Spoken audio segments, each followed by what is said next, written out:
Radio Ankole ni radio y'amani. Ngo muringo gumwe gwo kusima no kugaruriza abahurikiriza enkunzi n'abahagizi Radio Ankole etirebera abo ryo kwangura Ekinjumero Rabarurantojo tukuzagaba kandi yo kucyara yo buhango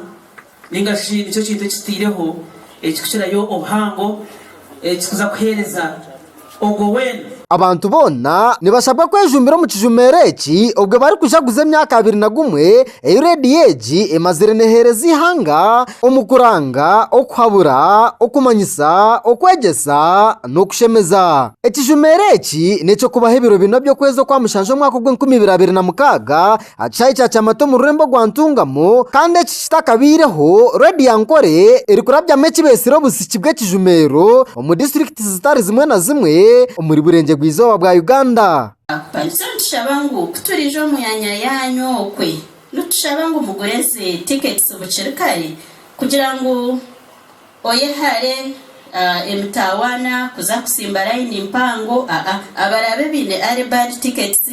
nimwe murabanze kutahamu kandi tumukuza kuteganisa Omurukunganyo rw'abanyamakuru habwo kutebenganisa Ekinjumero eki orubireho nyomwe bazahambuga za Radio Ankole mu rurembo rwa ntungamo staff ya radio egi eyebembigwe irekatahinga ori manager nibasima abahurikiriza n'abahagizi b'Ekinjumero eki kandi bashaba abantu kwejumbira mu busiki bwabo hamwe n'Ekinjumero Rabarurantojo ekintu yo kikora kugira ngo tubase kugarura umuntu wabutosha emyaka 21 n'ekintu kitangwe washanga guwamara emyaka 21 umuntu ari nakwera nakwatiraho mwene obuntu bwo nito kugira ngo tugarura abantu bitu babutosha aho kujabuza Ekinjumero Rabarurantojo bena okwamushanjo omuri cyamati Ekinjumero eki nitushaba ngo mutushajike kandi naco cyeyongere kuba icyamani Omubirabe byatebenkanisibwe harimo omusiyasa gwa pichipichi ebafu emifarasi nebindi bingi ebyo kugabira abo abarayijumbira mu Ekinjumero eki mwene jiniyo pichi nandisha kusteze cyo twato twenya kaba sponsors.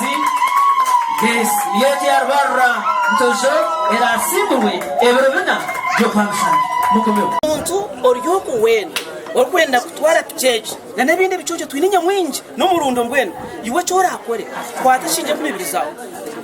ozu ogoraka konje lokagura umba ikintu bona ba Radio Ankole bona yibali ogoraka konje ako okarete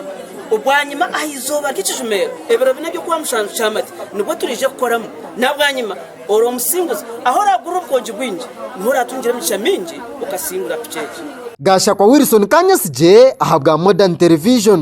mwe bari munonga kandi mwe bari tubasima